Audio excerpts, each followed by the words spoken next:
Jay Dobyns, welcome to the show. Hey, thank you for having me. You bet.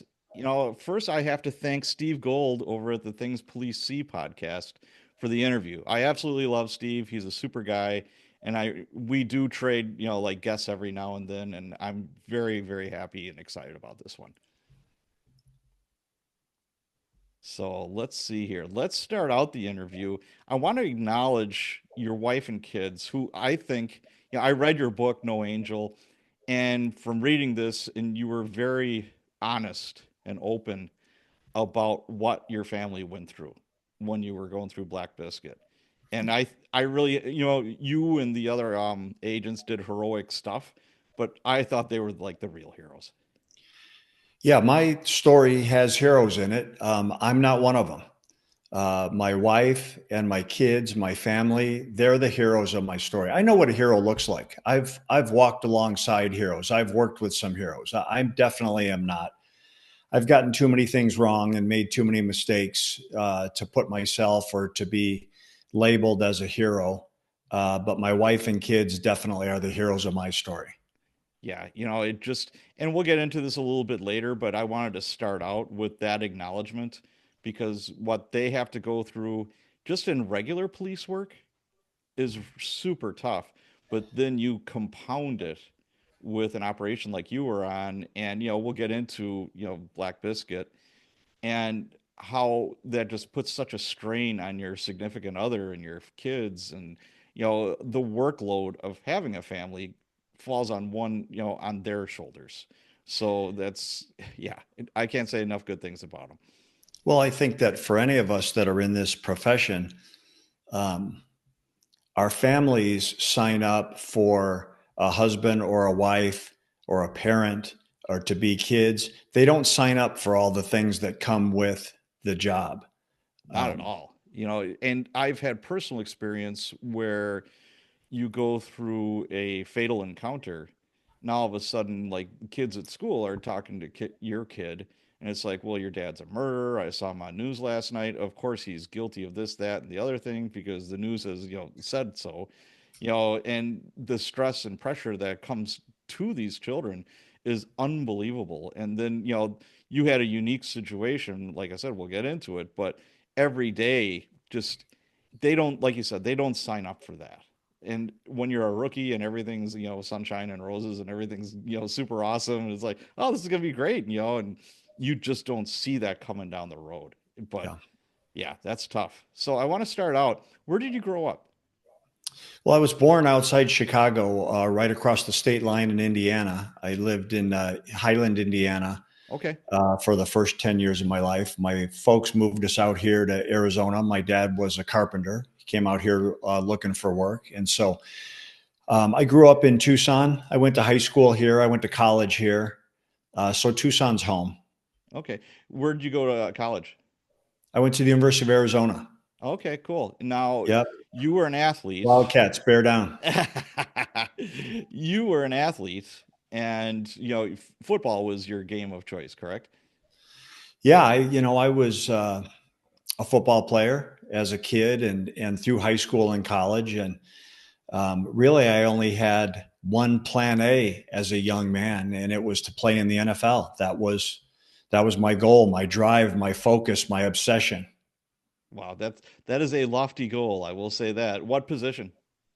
I was a wide receiver. See, you almost look too big to be a wide Well, receiver. yeah, You look like a tight end. over the last 40 years, I've eaten my way into a 4-point stance. So No, I've seen pictures of you in your youth too. I mean, you're lean and mean, and I was thinking to myself, he looks more like a tight end than a wide receiver. Wide receivers are usually skinny. yeah, I was 175 pounds when I was in Oh, college. That okay. was 50 pounds ago. Okay. So you're going full steam for the NFL. What did you major in when you were in school? I was a public administration major, and mainly I chose that path because it was the easiest way to get a degree. Okay. It was the least challenging academic way to get a degree. If I had to do it all over again, I'd pay closer attention in class. I'd be a better student. I went to class. I've completed my assignments, but I was never in love with being a student. I was more in love with the social aspects of school Oh yeah. than I was with the academic aspect of it. Yeah, for me, I got kicked out of college twice. And that was because, I was going to school full time. I worked a full-time job. I had a great job. I was a Teamster. I was making all kinds of money. And I was partying extra full time as well. So, something's got to bend.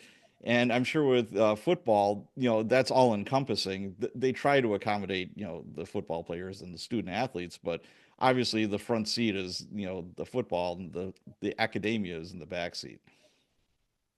That's just the nature of the beast. Were you there on a scholarship? I was. Oh, Yeah, okay. That's awesome. I was highly recruited out of high school and had a lot of different offers, and ultimately landed. I went to the University of Arkansas for a year Oh, you and did? Okay. played for Lou Holtz for a year, Oh, wow. That's cool. and then I transferred to Arizona, is where I finished my career. Okay. Now, you went to the NFL Combine, correct? I did. I got invited to the 1985 NFL Combine, and as I just said, I had one plan. I had a plan A, which was to play pro football, and I was convinced that this was my opportunity.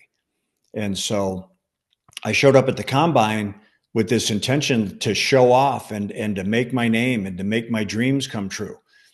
And I got paired up. They group you up with different players, and you go through the workouts together. And for your audience that's not familiar with the combine is the NFL's meat market.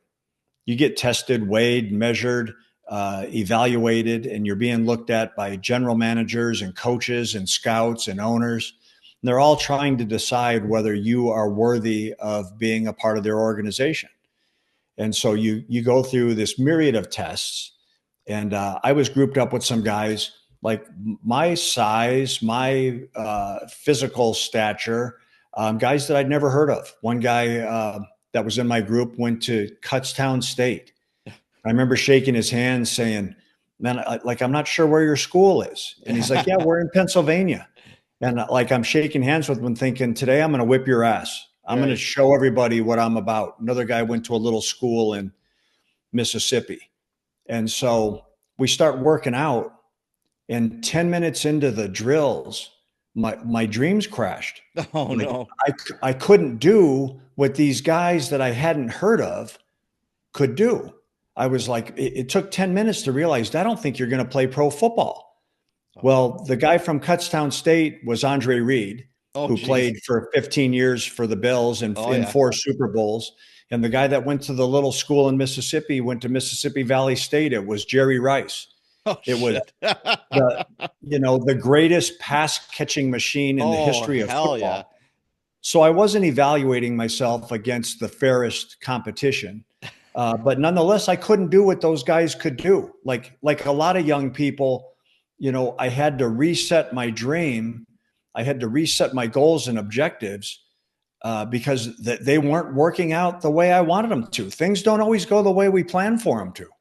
Yeah, I don't think, like me just being like a normal dude, I didn't understand the eliteness of NFL players until I got on the job, and I'm working with a guy that was on the practice squad for the Bears. He was drafted out of college, blah blah blah. And he was defense. Buddy Ryan was the coach. This is during, like, the Bears heyday. And he said, we were paid $100,000 to be tackling dummies, more or less. But I got my girlfriend pregnant. I was going to marry her, and I needed health benefits, so I got a job as a cop. And I'm like, really? Because this guy, I would have thought would have been a starter. I mean, he was as big as a brick house, Well, I and think people don't realize like the exceptional level of talent that yes, when you get to that level, if you take the worst team in the NFL, whoever that is, and then you go to their practice roster, their practice squad, and you find the worst player on the practice squad on the worst team in the NFL, that guy is an amazing football player. yeah, absolutely, absolutely, yeah. And he kept on saying, "He's like, yeah, Buddy Ryan is like, what? Next year, I'm gonna put you in. You won't be starting." but it was maybe yes, maybe no. And he says, I needed health insurance. I needed something stable. You're Well, one it's a bad business. tackle away from being done. It's a business, and it's unforgiving, and it has no compassion for you. It's like, Zero. what can you do for, not what did you do for me 5 minutes ago? What can you do for me right now? Yeah, I've got a buddy. He was my recruit. I was an FTO, and he played for Michigan State, full ride scholarship.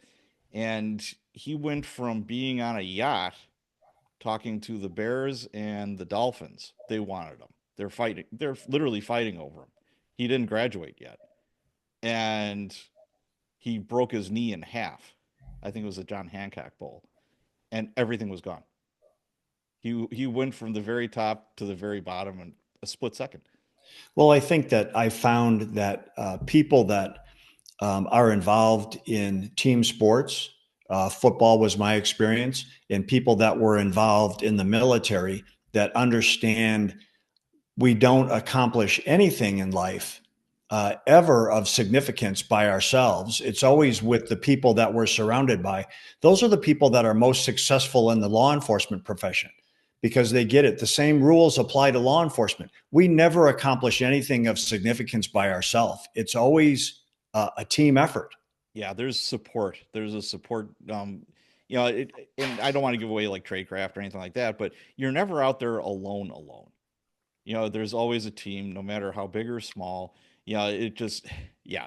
And and of course, it starts with the head coach or your chief or your sheriff or your captain or whoever, and it goes down.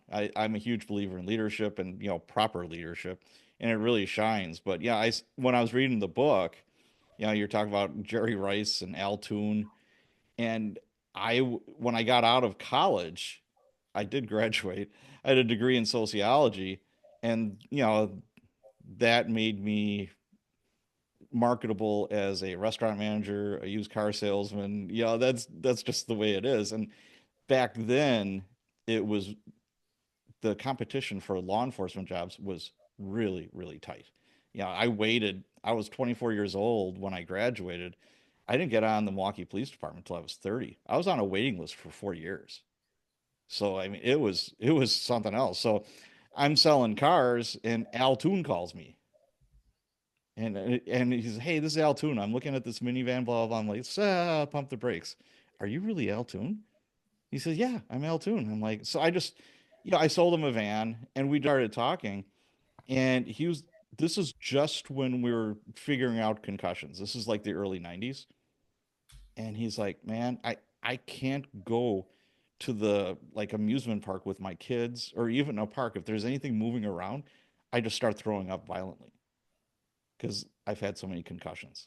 Well, if Al could have avoided those injuries, he would have been one of the all-time greats. Yes, I mean, just but sitting there and listening to him, it's like, man, I again, we don't realize the viciousness and the unforgivingness of NFL football. It's just such a different bird altogether, and Those college as guys, I well. mean, those guys that are playing on Sundays, by the end of the day, they've been in 10 or 20 violent car crashes, and Yeah, they have to do that 17 weeks in a row. God, that's just, yeah, but that was some impressive company you were in, I gotta say. So, how did you wind up going from, the NFL Combine, full scholarship, to going over to the ATF?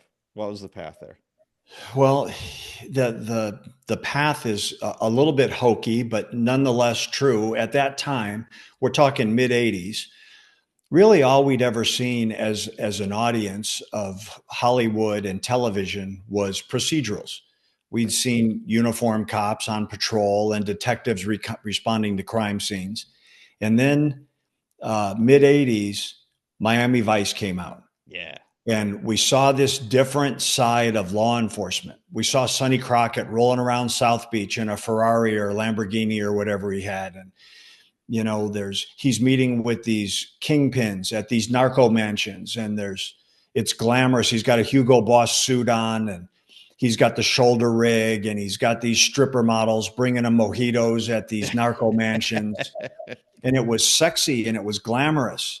I was convinced that world smelled like South Florida hibiscus flowers. That is what the entertainment industry had led me to believe. That in fact is entirely counterfeit. It's not sexy. It's not glamorous. It's a nasty, dirty, bloody, vomit covered scab of a life. And when I realized the truth, when I realized that Hollywood had tricked me and deceived me, I still loved it. I loved every day of it. I, So you know, obviously, you graduated from college. The NFL Combine did not work out. How long before you became an ATF agent? And did you try other federal jobs, and why federal? well, I played part of a season in the Canadian Football League. Okay. I was a very good, very, very good high school player. I was a good college player. I was a terrible pro. Okay. All right. So you did some time up in Canada, and then what happened? Like I said before, why federal, and how long did it take you to get the job with the ATF? Yeah, I knew I wanted to at least try to work undercover.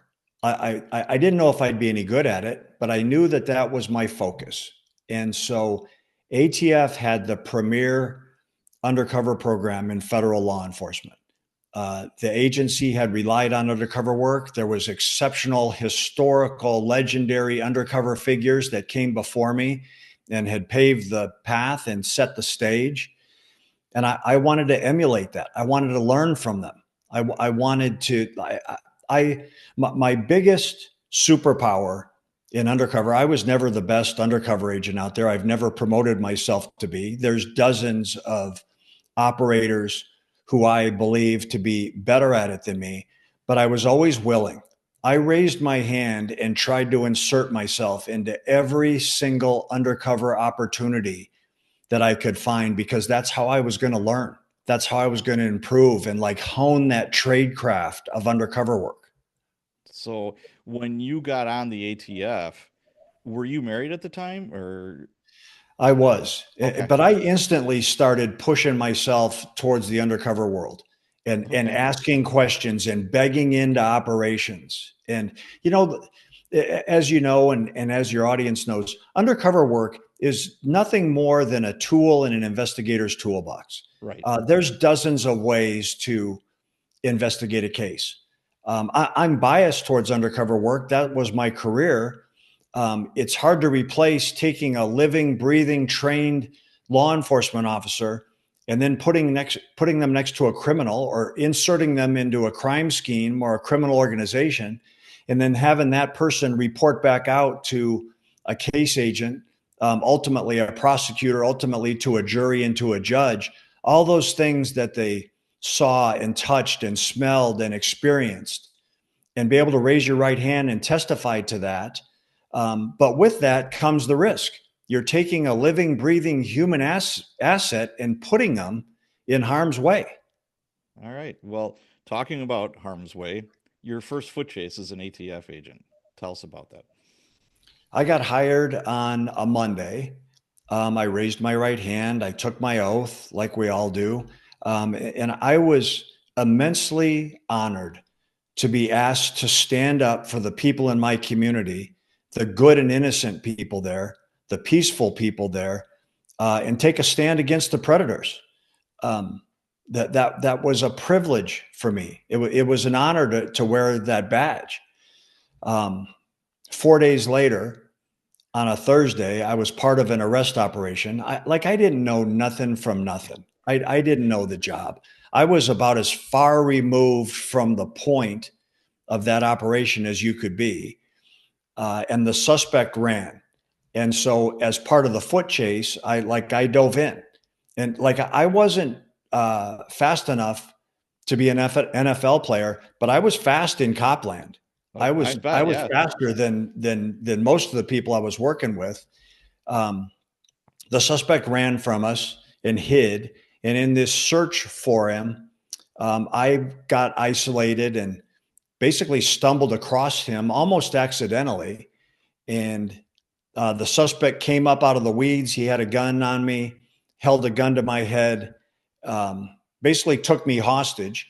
walked me to a vehicle that we had used, one of the government vehicles that we'd used to arrive at the scene, pushed me into the front seat, climbed in the back seat behind me, holding the gun to my head, and was ordering me to leave, like I was his escape route. I was his escape valve. So my first plan was I saw a telephone pole probably 30 yards in front of us. And I thought, I'm driving this car as hard as I can and as fast as I can into this telephone pole. Yeah. Like what I didn't want to do is I had other agents there with me. I didn't want to drive this guy off and be executed on the side of the road 20 miles down the road on my knees. I wanted to like put an end to this right now while I had help. And as I went to start the car, like I had a plan B, like I dropped the keys to the floorboard, and the other agents were starting to now close in on the situation. And as I leaned forward, the gun came off my head and it moved to my back, the suspect's gun. And then, man, it turned into, as soon as that gun came off my head, it was a 10-second like lead and glass storm. Oh God. Agents were firing from all sides of the car at the Yep. suspect. The suspect's gun, the suspect shot me in the back. The bullet went in my back, in between my spine and my shoulder blade. It went through my lung. It narrowly missed my heart. It exited my chest. And so, 4 days on the job. Oh my And God. I had blood coming out of my chest like you're holding your thumb over the end of a garden hose. Man. I was bleeding to death in this trailer park in the dirt and the garbage. And like with ATF, we get paid every 2 weeks. I hadn't gotten a paycheck yet. I was dying in the dirt and I hadn't gotten paid. It was a test drive. Wow. Now, what kind of gun did the bad guy have? He had a 38. Okay. Yeah, and I got blasted with a through and through. Um, And you weren't and wearing a vest, most likely, right? no, I didn't have a vest on. Yeah. Yeah. Just wow. And what happened with your gun? When all this happened, and I'm sure it happened very, very quickly. You had half a second to think about it. Well, I got taken. I got surprised, Yeah. and the suspect had the drop on me. I never gave up my gun. I never lost my gun. I Okay. just never had an opportunity to get in play. Wow. I'm surprised he didn't disarm you like right away. That would have been one of the first things you would think he would have done. Well, yeah, you know what? You never know what someone's going to do when they're Right. under stress and pressure and they're desperate. And Yes. uh, yeah, like to look back on what I should have done or what he should have done. It's easy to second guess it in hindsight and Well, you could do that till the cows pollution. come home. I mean, that's, yeah, absolutely. What people don't understand is usually these types of things where you're in a lethal situation, you have half a second, maybe a second to figure it all out. And, Well, and that's what happens too. Like, in these police shootings, um, we look back and we critique them with the benefit of hindsight and right. being able to go through things in slow motion. But lawmen are out there making life and death decisions in insta-seconds. Oh, absolutely. And that's my biggest, and I don't want to go on a rant, but that's one of my biggest beefs with body worn cameras. I think they're good for some things, but what they're really bad for is say there's a police shooting and you have internal affairs, you have the district attorney, you or a defense attorney showing a jury what happened in slow motion. That's not what the cops saw. That it would be very simple to sit back and go frame by frame by frame by frame and second guess this poor cop where he or she had maybe half a second or a second in real time. Well, If hindsight and slow motion allow us to figure out what the perfect response and solution was. But we don't live in a perfect world. We no, live we in a don't. very imperfect environment that happens so fast, and things are escalating so rapidly, um, that we're just doing the very best we can based on our training and experience to handle that situation. Yep. So you have a sucking chest wound. Thank God it didn't hit your spine or your heart. I mean, there's so many different scenarios where you wouldn't be talking right now to me. And Well, I think there was a lot of good things that came from that situation, aside from the injury. I had a very traumatic injury, and Yes. a sucking chest wound um, is called a sucking chest wound for a lot of medical reasons. Also, just because it sucks. Because yeah, like I said, I was bleeding to death, but I learned that violence is among us, and that as we're hunting violence, the violence is hunting us too. Right. And there's no guarantees. There's no promise of another case. There's no promise of another chance. There's no promise of another day. Things don't always work out the way we plan for them to. No, they sure don't. Now, when this happened, did they just scoop you up, put you in a car, and drive you to the hospital, or did they call paramedics right away, or what was the No, we outcome? went right from the shooting vehicle. The same vehicle that the shooting took place in was the transport vehicle taking me to the emergency room. How far away from the hospital were you? It was probably a 10-minute ride Ooh, from that's a where we long were at, time. like a high speed, Yeah, like crazy 10-minute ride. but that's a long So time. we get to the hospital, they pull me out, like I'm soaked and covered in blood and spitting blood and what you'd imagine. And I'm on a gurney, and the nurse is wheeling me into the operating room, and I'm looking up and I can see her. And I said, "Am I going to die?" And she looked down at me and she said, "We're not sure yet, baby. Hang in there." And I was like, "Man, that's bad bedside manner. Yeah. Tell me what I want to hear. Give me a good answer, man. Give me something encouraging." Damn. Now, when was you were married at this time, right? I was. When was your wife notified? Oh, How as quickly? quickly as they could. I mean, we didn't have cell phones. This took place in Oh, okay. November of 1987. Sure, We sure, weren't sure. even using pagers yet. Okay. All right. Yeah, so they would have to hunt her down. But did you ever think that, hey, this is it, I'm gonna die? Yeah, I believed I was dying. I knew that the bullet went in my back. I knew that it traveled through my chest and exited uh, uh, the front. Yeah. Um, and I obviously couldn't see behind me, but I could see in front of me. Man, I was gushing blood out of my chest. I knew it wasn't good. I knew it Right. wasn't good. So obviously you lived. How long was your recovery? I recovered pretty quick. Like I said, this event took place November 19th of 1987. So right before Thanksgiving, I was in supreme condition. That Um, helps. I, Yeah. I was in the shape of my life. So like I actually came back into the office like right before Christmas. So Wow. I was like, like in recovery for about a month. And my boss, when I walked in the office, he's like, "What are you doing here?" And I said, "Man, I want to come back. I know I'm not physically capable of doing all the aspects of the job, but I didn't take this job to like lay on my couch and feel sorry for myself." And he was like, "You can extend this. Don't you understand how workers' comp works? Like you can push this out 90, 180 days. You could take a year if you needed to recover from this." And I was like, what young lawman takes a job and then starts looking for a reason to hide and avoid work? I just wanted to come back. I wanted another chance. I wanted to get back in the game and to see if I could show my partners and my peers and myself that I could do it right. Knowing what you know now, do you think that was the right attitude?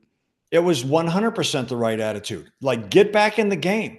Like, things aren't always going to go the way you want them to. There's going to be bad events and bad situations happen. Stay in the fight. No one's coming to save you. Like, you've got to rescue yourself. Right. Now, obviously, they took care of your physical wounds. Was there any kind of counseling or anything like that for your mental health? Because that's a shock to get shot, obviously. Yeah, again, we're talking 1987, Yeah. like the psychology of post-traumatic stress disorder and those things was we were just on the cutting edges of that. Hmm. Um, and if you felt sorry for yourself or if you were having mental or emotional problems, you were looked at as being soft. Oh, yeah. You were Nobody would looked at want to as work being, with you. a sissy. Yeah. Like Nobody. if you had those experiences, if you were having those feelings, you surely weren't going to talk about them. Right. And nobody's going to want to work with you either. If you're acting like that, and you're, like you said, if you're feeling sorry for yourself or whatever the case may be, it's like that's looked at as a weakness. Nobody wants to work with you if you're weak. Well, and that was part of it. Like I wanted to come back and say, man, like this ain't taking me out of play. Like Right. I'm still here. I'm ready to go. Wow. Whew. What did your wife say? Was she okay with you coming back that quick? No, very much not. Like, what are you going to do now? I'm like, Yeah. what do you mean? What am I going to do now? I have now. I have something to do. I've got to come back from this and recover from it. That did not go over very good. Yeah, and she's giving you there's pamphlets on the table for being an accountant or something like that, probably. Hey, there's other jobs out there, Jay. You could do something else. You know what? For any of us, if you're not prepared to encounter violence, and it like mentally, emotionally, spiritually, physically ready to have violence used against you, and then use an equal or greater amount of violence to contain that situation, then it is a good day to go sell used cars. Yep. It is a good day to become an accountant because it's there, it's coming, it's inevitable. You don't have to look for it, it's going to find you. Right. And that's the thing, one of the big catchphrases in law enforcement right now is de-escalation, one of the many. And I'm a big believer in it, but cops have been doing that forever. But there are going to be situations like what you were in where there is no de-escalation. You're just in the frying pan. There's no getting around it. It's just there. And you have to be ready for it. You have to like you said before, physically, mentally, you got to have your A game going because it's coming.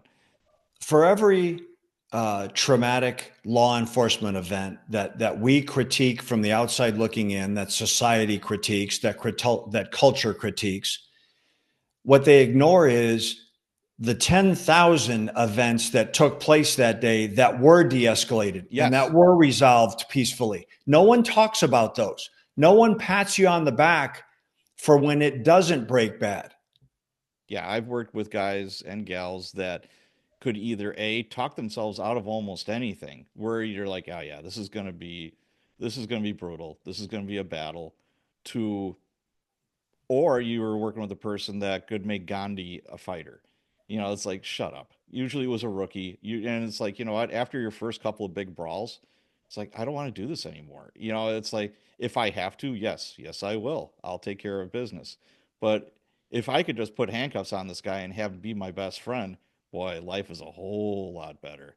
Of course, but we're talking about perfect world solutions to Correct. very imperfect situations, You're right. and they don't always turn out that way. Well, and like I said before, there's de-escalation training, and I understand that, and there's a place for it, but it's almost gotten too crazy that way. I was at an in-service towards the tail end of my career, and they're playing a video of a couple of officers that were sent to a man with a hatchet. It was a domestic violence kind of thing. They're walking down a gangway, and sure as shit, here comes a guy with a small axe in his hand, and he's running at the cops. And right away, I'm like, boom, boom. This guy is 20 years old. And, at the time, I'm 50 something. And, this guy is maybe 150 pounds and he's moving like grease lightning. I'm not grease lightning. I was never fast.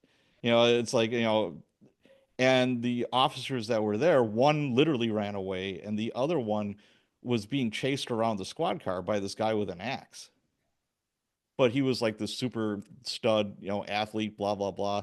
And then finally, the guy dropped the axe, end of story. And they're like, oh, isn't that great? Blah, blah, blah. I'm a sergeant at the time, and another sergeant was giving this class. And it was a break. And I said, do you realize the signal that you're sending these young kids? I said, first off, that's a lethal force situation. Nobody looks for it. Nobody wants it. I said, what if some kid was riding his big wheel down the road and came upon this? Or the girl that he was just got done beating up comes out and he kills her with his axe. Then what? Well, Does it? there's no case, there's no suspect, there's no investigation that's worth any of us dying for. Absolutely, all day long. So, it really burned me that they were, and he said, Patty, he's like, it's just another way to look at it. I'm like, no, you're enforcing this into their heads. And that's dangerous. Don't do that. That's super dangerous. But yeah, that's something else we could I could do a whole podcast on, but I won't. So you recover and you get back in the saddle, more or less, with ATF. How long did it take you to get back in for like full duty, where you could? Yeah, like, I came back pretty quick. I ultimately was transferred to the Chicago Field Division. I was in Tucson when this shooting took place. Okay. Was reassigned into Chicago. And then a year later, when I was in Chicago, I was in another shooting there. Oh, shoot. An attempt to arrest some gang members that we had done a reverse sale of machine guns to. And in the course of that shooting, um, I shot the suspect driver who was trying to escape, but not, or as he was running me over with his vehicle. So in the course of 18 months of being on the job, like I'd been in two uh, combat shootings, Yes. had been shot, had shot someone, had been run over by a vehicle. Like I had a crazy start to my career. Um, Man, no kidding. That's But when you wow. survive those things and you can keep your head in the game and maintain your willingness, that like I started to develop this mentality that I was bulletproof, that I was invincible. Yeah, Um, and that is dangerous as well. absolutely. Wow. So, yeah, that's did you looking back, was there like a certain moment in time or whatever where you're thinking to yourself, man, they you could throw whatever at me. I've been shot, I've had to shoot, blah blah blah. I can do this. It's like 100%. After that second shooting, okay. I was still motivated. I wanted to keep learning and keep getting better at the job.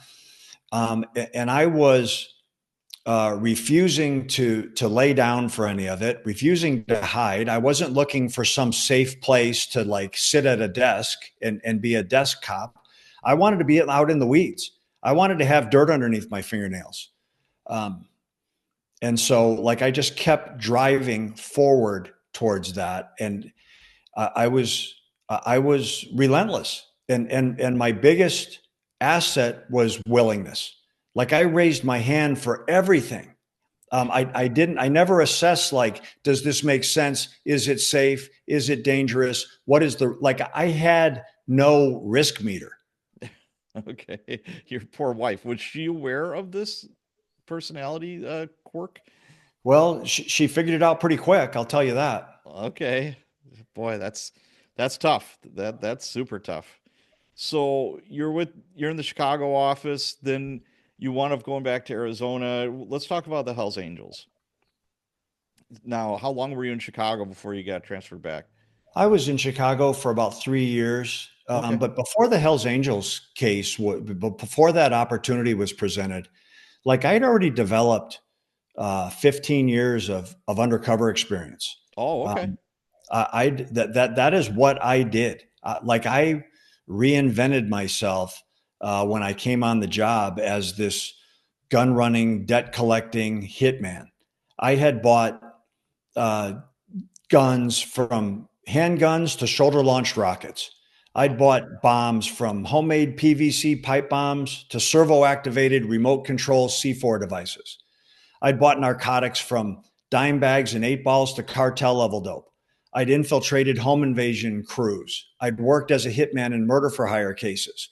So when the opportunity for the Hells Angels case was presented, I had 15 years of undercover experience. I didn't know it all. I didn't pretend to have it all figured out, but I was about as well prepared as anybody could be for that opportunity. Now, before the Hells Angels case, there was another outlaw biker case that you were undercovering, correct? I touched that world. I dabbled in Okay. that world, but I was not a biker expert. Okay. Actually, when the Hell's Angels case was presented to me to lead the undercover operation, my first response to the case agent was, I can name a dozen guys that would probably be better in this role, that would be more suited to lead this investigation. I'd love to be a part of it, but like I have partners and friends and peers that have developed expertise in the biker world and into those protocols and into that culture. Um, And the case agent said, look, he goes, you're really good at figuring things out on the fly. You'll learn it. And I had a head start. I'd been working on a case with some bounty hunters outside of Las Vegas that were out of control. They were doing a lot of crazy things. And in that investigation, I had started crossing paths with members of the Hells Angels. So Okay. I had a head start. I wasn't starting from ground zero. Okay. So you were dabbling in that. You got picked. Now, what what was the government trying to accomplish with this case against the Hells Angels? What was Yeah, the we were ultimate like? targeting specifically, at least to start, we were targeting the violence of the Hells Angels in Arizona. They were operating with impunity. No one was really checking them very hard. And so, there were a couple events early on in our investigation that inspired it to grow bigger. The Hells Angels had a mayhem riot shootout with members of the Mongols motorcycle gang at the Harrah's Casino in Laughlin, Nevada. Yes. That was captured under, hundreds of closed circuit television cameras, the shooting, Oh, the beating, the stabbing. That helped reinforce our case. There was also the Hells Angels in Arizona in the Mesa charter had murdered a woman, a lady named Cynthia Garcia, had ended at the Mesa Hells Angels clubhouse, had come there to attend a party, and made a fatal mistake of insulting the Hells Angels in front of members and in their own house. And they boot stomped Cynthia Garcia to the brink of death on the floor of the Mesa Hells Angels clubhouse. Then they stuffed her in the trunk of a car and drove her to the desert in Apache Junction and cut her head off. That is what they felt was an appropriate response for the insult. And so my job was to befriend and gain the trust and confidence of those murderers and those people that were involved in that riot and that the Hells Angels that were involved in violence, and try to figure out who's who in the zoo.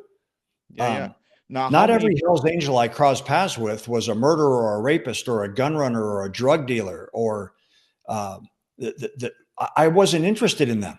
I wasn't interested in those people that were like living life down the middle of the road. We were focused on the violence. Okay. Now, how many people were assigned to this case? You were the undercover. You were kind of like the guy, but obviously there's support for this, Well, and we there's had a going to be task other force. characters. We had every important aspect of a comprehensive investigation covered. We had a dozen law enforcement officers on our task force. And I was not, like I said earlier, we never accomplished anything on this job by ourselves. I wasn't the only undercover. I had undercover partners, and everybody in that task force made every bit the sacrifice that I did. They had the same amount of time and effort and time away from their families and blood, sweat, and tears. It was a 2-year investigation, every day, day in, day out, 16, 18, 20-hour days, day after day, week after week, year after year. And so, in the end, on an investigation like that, you talk about like a long term, deep cover infiltration. At the end, ultimately, there's someone left that gets the credit, sometimes takes the blame. But there were a dozen people on our task force that were all made massive contributions to what we did. Wow. Now, when all this started kicking off, what did your wife say about this? You know what? Like she was married into the world of Undercover. Okay. My kids were born into the world of Undercover. They never knew any different, um, and my family was always very supportive of me, um, which, in hindsight, and we'll probably get to this, was one of my regrets is that I made personal, selfish decisions for myself, uh, for my goals. Uh, for the things I wanted to do. And I really didn't consider my family. I didn't consider how those assignments like impacted my wife and my kids. Hmm.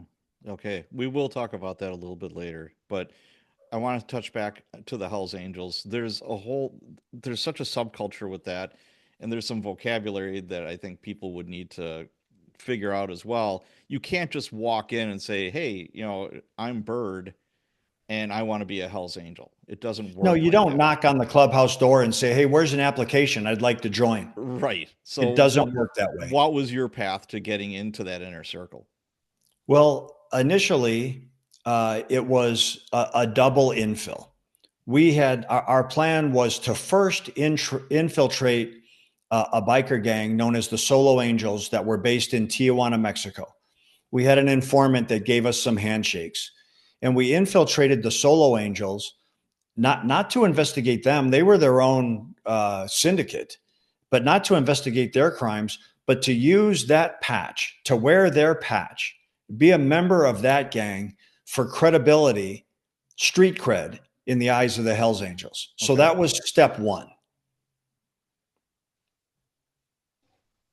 So where did you go from there? Well, then we started running around with the Hells Angels, and like anything, you establish communication and you're seen, and then over time, you start to build trust. Then trust leads to loyalty. Sometimes loyalty leads to love. Um, and so we started climbing the ladder from this outside um, support club to being asked to hang around with the Hells Angels to becoming prospects for the Hells Angels. And ultimately, by the time we were done, I had a patch put on my back. Yeah, so you start out they're figuring out who you are, then there's a hang around. You're not a member. You don't get a patch or anything like that as a hang around, but they let you by the clubhouse. They let you at some of these things, Well, correct? as a hang around, you have some club insignias on your vest, but in Okay. that hang around stage, it's exactly what it's titled. You're hanging around and you're deciding, is club life for you? Like, are you capable of this? And the members are looking at you, are saying, is this someone worth investing our time and energy and effort into to ultimately with the goal of becoming a member? So it's a two-sided coin. After you get through that hang around status and you're made a prospect, now you're a prospective member. And when I got my prospect patch, I was told you're a member without his full patch. So all our rules and laws and bylaws and protocols apply to you. So you need to conduct yourself as if you're a member of this gang. So what were some of the rules of the Hells Angels and or the bylaws? Well, I That think that was always interesting to me. I was learning this on the fly. yeah. It was trial by fire for me, but the Angels love to portray themselves as these like kind of fun-loving rascals who like have this common brotherhood of loving motorcycles and riding together, but they don't want to live by society's rules. They don't want to live by society's laws. They want to live this life of autonomous freedom, right? Like I get all that. Uh, I don't have an argument with that. Right. But when you see behind the scenes, when you look behind the curtain, they've got pages and pages and pages of documented rules and bylaws and protocols that they have more rules to be a Hell's Angel than we live by in common man society. So what were some of those rules that kind of jump out at you thinking back? Well, I mean, it's like I said, there's pages of them, like Yeah. how you ride your motorcycle, how you greet members, whether you're like how you shake hands, how you introduce yourself, What like how you treat members and prospects and hangarounds, how you treat the public, how you treat old ladies and women. All those things are documented. wow. Is- I know, your football days, obviously you had a playbook, you had to memorize plays. Was there like a Hells Angels playbook? They have bylaws that are documented, written bylaws that But like you- you you're better a, know all of it. but you're a new guy. Do they give you something and say, "Hey, memorize this"? Yeah, I mean, I don't Okay. know that I was necessarily handed the playbook, but you learn it and Okay. it's documented and you're responsible for it. You better get it right. So, you were saying before, there's certain protocols, it's like, okay, how do you ride, in a group? So there is a hierarchy. Could you explain that? Well, there's, you've got the Hells Angels worldwide. You've got um, 6,000 members, 600 different charters in 60 different countries. One of the Hells Angels sayings is that the sun never sets on a Hells Angels patch. The sun is always shining on a Hells Angel somewhere in the world. Um, and so there's a hierarchy there. Then you have the European Hells Angels. You have them on all these different continents. You have the USA Hells Angels. Then you have East and West. Then you have individual states that have individual charters. Within the charter, there's a hierarchy of a president, a vice president, a secretary, a sergeant at arms, members, prospects, hangarounds. And so, we were climbing that ladder from the very bottom rung, like trying to make our way. Yeah. So I assume the president is the leader of the pack, you know, for all intents and purposes, and then vice president. Then, Well, the leader of his charter, whatever yeah. his charter might be. And then, just like in business, just like in a sports team, like leading a family, the mentality and the attitude of whatever that group is starts at the top. And so, all those different personalities come into play. And and each charter in each state and each region has its own kind of different vibe to it. Okay. Now, the one that you were trying to infiltrate, what was their vibe?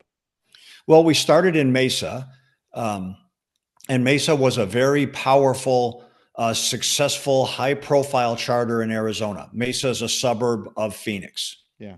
Um, 25 members, very affluent, beautiful clubhouse. The clubhouse was like a Hells Angels museum. Um, very strong leadership, very well respected, old school leadership. Ultimately, uh, as we made our way, we were reassigned out of Mesa into the Skull Valley charter, which was again outside of Phoenix, north of Phoenix, basically outside of Prescott, Arizona. Like people might be more familiar with Sedona. It's in the Sedona region. Okay. Um, and Skull Valley was a small charter that was struggling for membership. There was only 4 members there. So as prospects, we were sent to Skull Valley to prospect under Skull Valley to help reinforce the numbers there. Okay. That makes sense. Now, you were saying before, it's like there's a certain way that you would greet each other. There's a certain way that you would shake a hand. What were some of those things? Well, on the simplest level, I was told when you meet a member, when you're introducing yourself, and you got a riding glove on, take your glove off, man. Shake hands with a member skin to skin. Okay. I always had sunglasses on. I wear sunglasses all the time. Take your sunglasses off. When you're meeting someone, look them eye to eye. Look them in the eyes. Don't look at them through sunglasses. Like little rules like that um, were constantly reinforced and in play. Okay. So you're a hang around, then you get your prospect patch. How long were you prospecting? How long did that last? The bulk of the investigation was in that prospecting phase. Okay. So, I don't know the exact dates of how long I prospected for, but as a prospect, when we were with the Solo Angels and we were side by side with the Hells Angels supporting them, we had control. We could be where we wanted to be, when we wanted to be there. We could leave when we wanted to. When we got sucked into the mix and became hangarounds and prospects, now we lost our independence. We lost our control. We were being told where to be, when to be there, what to do, when we were allowed to leave. And as a prospect, you're a step and fetch. Some member snaps his fingers, man. You better be ready to fulfill that order. Yeah, I was just gonna say you're it's kind of, I don't want to say internship, but it's That's an a good term for initiation. it. Yeah, that's not an unfair term. Okay, but it's like a constant initiation for you, isn't it? Well, you're constantly being evaluated. Right. Um, the Hells Angels, and not unlike any other criminal organization, they're uniquely paranoid. They do not trust outsiders. They trust their members. They trust people that they've grown with and have come to know over years and years and years of time. So, as an outsider, Like you have to like accelerate that process, especially as an undercover agent. You're trying to like leapfrog all of that. And it's it takes time. Like anything, building relationships, building trust take time.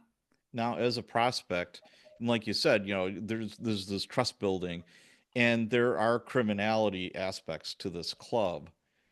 You're a sworn law enforcement officer. How did you navigate? You're witnessing crimes, and they might ask you to commit crimes. How did you navigate that? Well, yes, you're correct. There's a lot of criminality, and we were focused on the violence. If someone wasn't being violent, like we didn't really have a whole lot of time to spend with them because we were dialed in trying to find out who's who in the zoo. Right. Like who was ordering the violence, who was executing the violence, who was benefiting from the violence.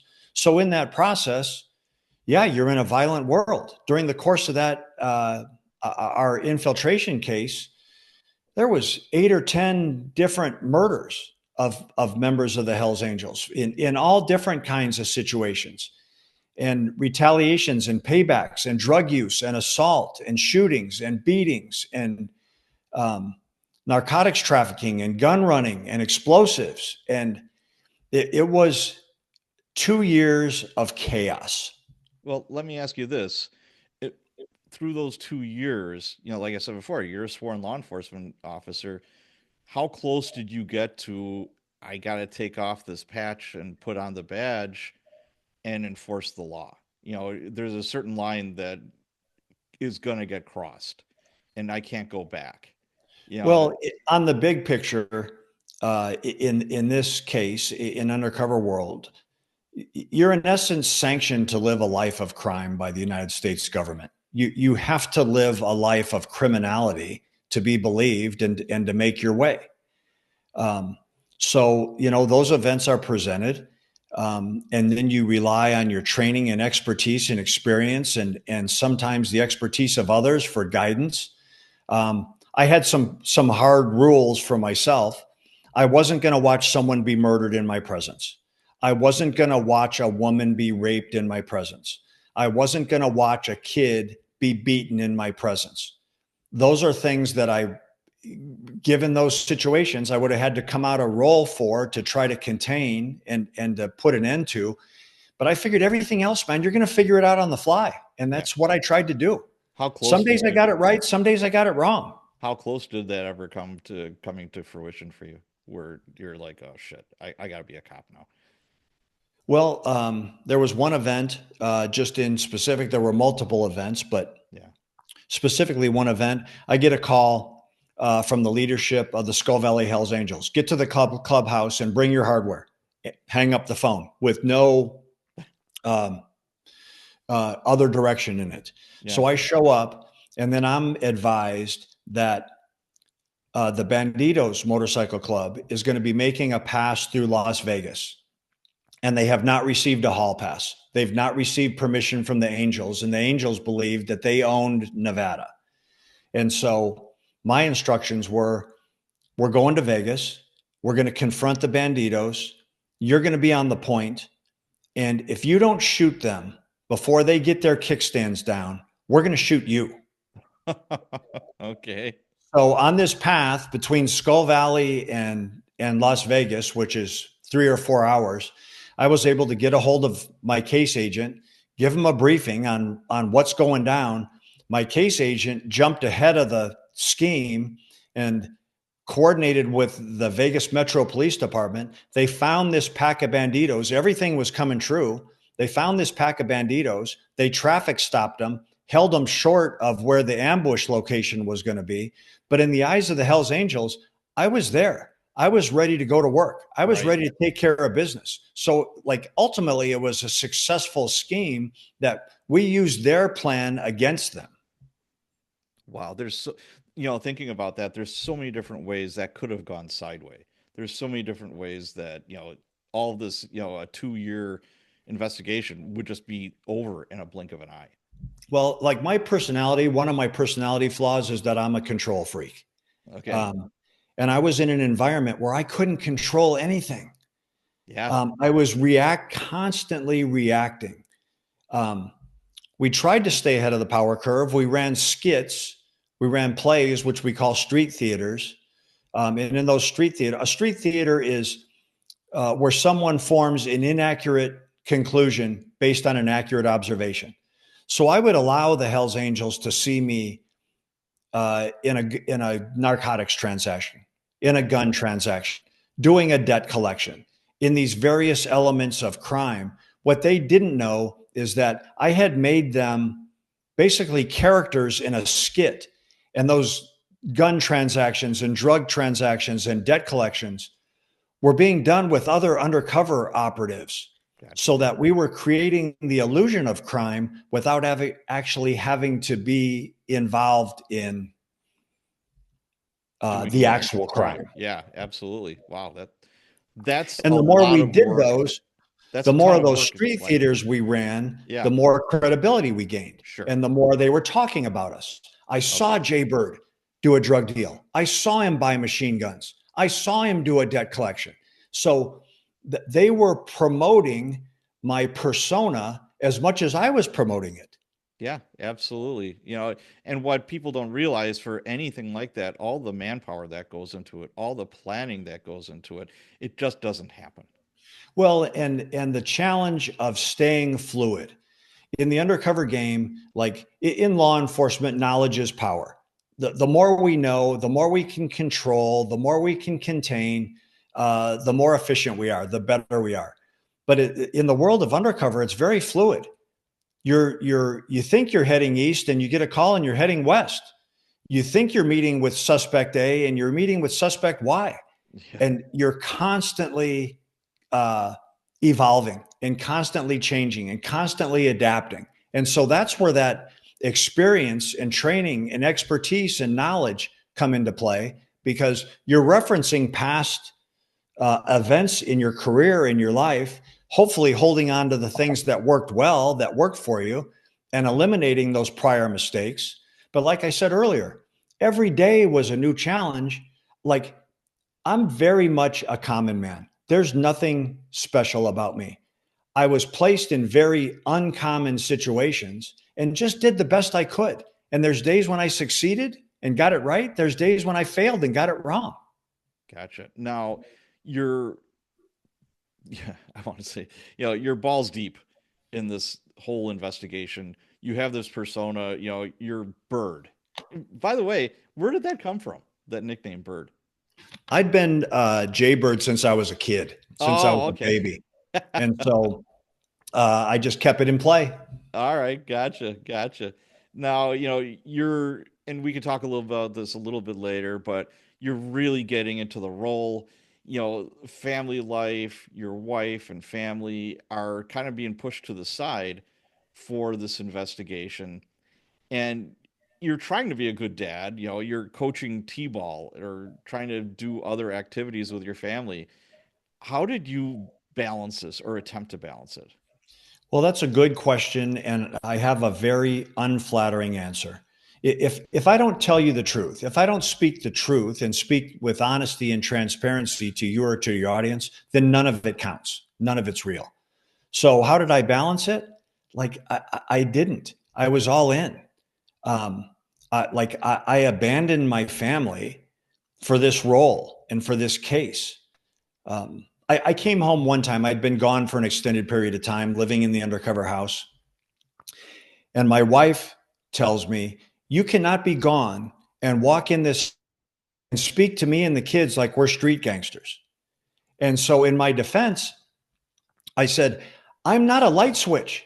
Like, I can't turn this on and off. I have to be on all the time." And then her response was, "I understand that. Um, But when you come to this house, instead of a light switch, you better install a dimmer and dial that attitude down. And if you can't do that, don't come home, because you're not welcome here." And then I told her, people that treat what I do as a hobby and dabble in it end up dead. I have to stay on. Wow. Whew. I, you're still married to the same woman, right? We've been married 37 years, Oh, of which I get zero credit for. Well, My God wife bless her. gets all the credit for that. Yeah, There's God a bless. thousand different times when I came home and everything I owned should have been thrown out in the front yard and the locks changed. Um, I was not good to my family. I was not good to my wife and my kids. I was not a good husband. I was not a good father. I failed my family uh, in some tragic ways, which are now, especially now in hindsight, I'm like hugely regretful for. Wow. Um, also, I've said this many times. I've made a million mistakes in my life, but between God and Gwen and my kids, they've given me a million and one second chances to try to get it right. Well, you're a good man, Jay. Don't beat yourself up too badly, but yeah, kudos to your wife, especially, and your children for dealing with all of that. They're my blessing. Yeah. They are why I live like a contented, peaceful, happy life is because they stuck by me. The people that loved me the most, the people that were the most dedicated and the most loyal to me were the ones that I treated the shittiest. Oh, And that is an embarrassing, humiliating thing to say about yourself, especially to an anonymous audience. I don't know who's seeing this, but like I said earlier, if I'm not honest and transparent about the dark side of this, then the bright side of it doesn't count either. yeah, you're right. Absolutely. So let's move on a little bit here. Sonny Barger, what was your relationship with him, and who is he? Well, Sonny Or was he? was this iconic leader of the Hells Angels. He in essence took this kind of band of misfits in Oakland and turned them into an international organized crime syndicate that churns millions and millions, probably billions of dollars. He was charming. He was funny at times. Um, I've said many times that if Sonny had taken all those personality and leadership skills that he had and used them for good, he would have been the CEO of a Fortune 500 company. Sure. Um, he just had a commanding leadership presence. He was respected.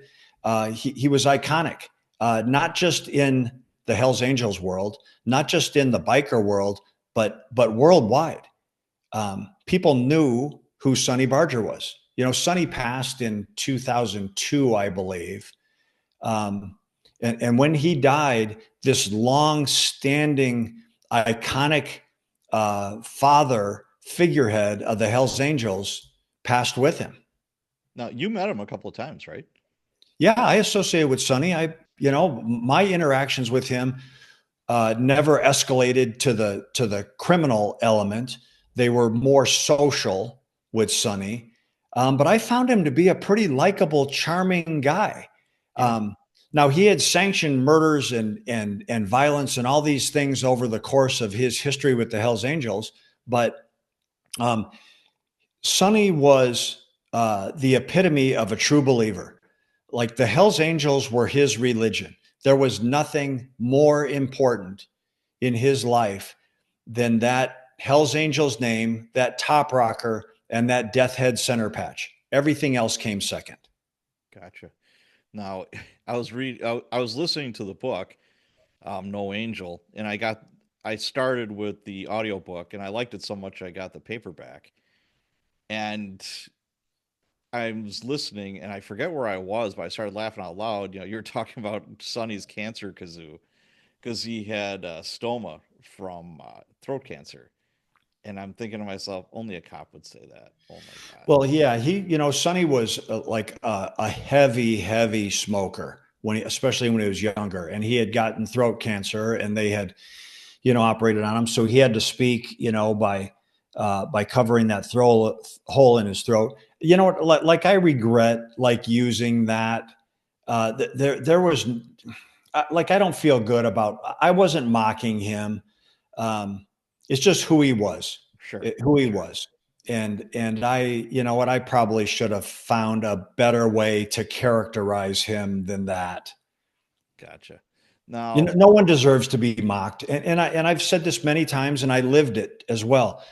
uh, not only outside the Hells Angels case, but all the hundreds of investigations I'd worked before and after that. I never mocked my suspects. I never celebrated victory. I never did the haha, I got you. Um, I was the source of heartache in a lot of people's lives when their crime schemes were revealed behind my work. Right. I understood that. I understood like how devastating it is to have been deceived and been betrayed. I never felt the need to make fun of anybody after the fact. Gotcha. Now, you're in this role. What kind of bike did the ATF give you? I had a couple different motorcycles during the course of the investigation. Primarily, I had a Road King that Okay. was pretty comfortable to ride, pretty fast. There was Yeah. nothing exceptionally glamorous or sexy about it. It was just a good, reliable motorcycle that started when you needed it to start and stopped when you squeezed the brake or pressed the brake pedal. I was So, never a biker expert. I was never an expert rider. I never knew a whole lot about motorcycles. okay. I didn't try to pretend to know a lot about them. I would actually tell the Hells Angels, when I turn the grip, it goes. When I squeeze the brake, it stops. When it doesn't do that anymore, I'm going to come to you to help me fix it.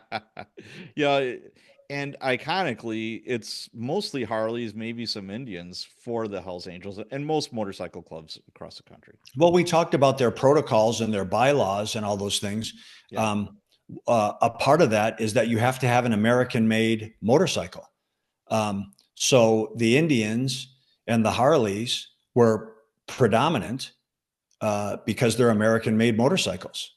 You don't see Hell's Angels riding foreign motorcycles. Interesting. Yeah, yeah, I've never seen one on a BMW or a Yamaha or And something. there's some really great bikes out there, Oh yeah, but within the absolutely. protocols, at least at that time, I can't tell you what the rules of the Hells Angels are now, 20 years later. But at that time, um, like you better have an American-made motorcycle as your primary ride. Interesting. Yeah, because where one of the district stations where I worked, the Outlaws had a clubhouse 2 blocks away. So this is before Taco was arrested, the president of the Outlaws. So they lost a lot of wind in their sails by the time I was there, but they were still, predominant, and they kept it very low key. They didn't want anything to do with us. They didn't want anything to do with the public, and we had a fatal motorcycle accident. So of course we have to go out and investigate it. But it was somebody wearing an outlaw patch. He had the vest, but he was driving a Honda VTX. And the cops that were not in the know, they're like, "Oh, look at that Harley." I'm like, "That's not a Harley." He jazzed up the gas tank, and there was no Honda emblems on it. But I'm like, "That's a Honda VTX. That's shaft drive. That's not a belt drive motorcycle." And I was just looking at them. I know exactly what they look like. So that really shocked me because most outlaw motorcycle clubs, it's Harleys and maybe some Indians. Well, yeah, and I can't speak with any expertise to the other motorcycle gangs out there. I see Kenny Croak's book behind you on your bookshelf Yep. there with the devil. Kenny got in on the pagans. Yep. Um, the outlaws have been infiltrated. The banditos have been infiltrated. The pagans, obviously, with Kenny. One of the mantras that the Hells Angels had was that we'll never be infiltrated. A cop can't keep up with us. We're too fast. We're too nasty. We're too dirty. Our prospecting phase is too long. With a lot of the other gangs, the prospecting phase can be, 60, 90 days as a prospect, as you're proving yourself. With Yeah. the Hells Angels, it's a minimum mandatory of 1 year, Wow. regardless of how well you perform. You're going to have to prospect for a year, and then there's no guarantee. Even after the end of your prospecting year, there's no guarantee you get patched. And that's how they insulated themselves. We will sniff out the infiltrator trying to live our lifestyle before he's actually able to get patched. Right. Now, did you do much riding before this assignment? Did you ride A motorcycles that little much? bit. I'd ridden a little bit, but like I said, I wasn't an expert, and then you're jumping in with experts who've been riding motorcycles since they could walk. Right. Um, These guys do everything at 100 miles an hour. You Yep. know, if they're going to go down the street to the corner market for a carton of milk, they're riding a wheelie. Uh, they're riding in packs, you know, 15, 20, 30 guys deep, 18 inches apart, side by side, you know, at 80 miles an hour. I had gotten to the point in this Hells Angels case where I felt like I had gained their trust and they believed in me. I wasn't worried at a point. I wasn't worried that the Hells Angels were going to kill me. I was worried that I was going to drive my motorcycle into a telephone pole trying to keep up with them. Yeah, I could totally see that. Every ride was white knuckle for me. Wow. Yeah, that's something else. Now you often hear that outlaw motorcycle clubs and the Hells Angels, obviously, are the mafia on two wheels. Is it organized crime? Well, they're going to say we're a club. Don't call us a gang, Right. and they do fit the Webster's dictionary definition of a club, but they're also um, defined as an international organized crime syndicate, not just in the United States by the Department of Justice, in Canada, in Australia, in Europe. They fit that definition of organized crime as well. And a lot of them have modeled themselves after traditional organized crime. People are saying, like, oh, we don't see a ton of Hells Angels. Well, you don't see a ton of La Cosa Nostra members Yeah, either. exactly. Yes. That it's I I've talked to George Christie a few times, and I'm going to have him on the show. He's a former president of a Hells Angels chapter, I know and George well. yeah, and that's one of the sticking points. Yeah, I read his book, and one of the things that really I disagree with is he said, "Well, we have criminals in the organization, but we're not organized crime." And I'm like, I'm going to call foul on that one. Well, I think you know what I think that, and I've had this discussion with George myself. I've got a good relationship with George, Hmm. and I've told him, and we've agreed. Like we don't see eye to eye on everything, George, and he understands that. Like I have my perspective, he has his. But if your organization is is part of a gang, and if you're wearing the colors and the membership and adhering to that gang, like I don't believe that you get to say this guy's a criminal and this guy's not. Um, they're all in. Yes, They're all in. yeah, I totally agree with you. And within the Hell's Angels, there's some that have filthy few Well, on you their know what? To back up a little bit on that sure. last point, and one of George's arguments, which is also a valid argument, he's like, you have cops that commit crimes. You have cops that break the law and break rules and do things wrong. Does that mean every cop is a criminal? Is like he's got a good argument, Yes, and I give him that argument. Like I can nod my head. Um, I, and I that can I can agree with him on aspects that like are maybe not necessarily flattering, and but he that's doesn't want why to give it the other way. right, He doesn't want to give it the other direction. and that's why I want him on my show. I want to talk to him about it and let him have his say. I You know, George was, in his day, was a half step behind Sonny in the overall leadership and respect of the Hells Angels. George was, the longest standing charter president in the history of the Hells Angels with Ventura, um, and he led uh, a very high profile, dynamic life as a Hells Angel. And he is another true believer. He's a true believer in the Hells Angels name and the Death Head. oh I respect that. yeah, I, reading the I, book, I do get that impression, even though he was exiled. And I like you can respect someone and not agree with them. correct, absolutely. But to go forward, the filthy few, what are they? Well, if you're going to get this generic public definition from the Hells Angels, the filthy few are those filthy few still standing at the end of, some week long party, right? The reality, from my experience, is that the filthy few have committed an act of violence likely a murder Okay. on behalf of the gang. Gotcha. That was But my they're not going to promote that publicly because they're right. not going to admit that everybody that's got a filthy few tab on has been violent on behalf of the gang. Sure. Absolutely. Now, like we talked about before, Operation Black Biscuit, which was the operation with the Hells Angels that you were at the forefront of, you had, there's all different players in this, and one was an informant called Pops. How did he come into this? And he was a paid informant, correct? Yeah, Pops came in a very untraditional way. Typically, an informant opens a door for us, and then we use that introduction or that association and try to leapfrog off of it. Um, Pops came in actually kind of behind me. Uh, he had a great understanding of the dope game. I was never really a dope cop. Pops was one of those guys that had been a cook, had sold methamphetamine, had proven himself to be reliable, trustworthy, verifiable informant, had cooperated with me on many previous investigations leading up to the Hells Angels. He'd earned my trust. He'd earned my loyalty. And Pops came in like as part of the undercover team, a lot of times to like talk the dope talk and handle the narcotics aspect Okay. of what we were doing because he was an expert in it.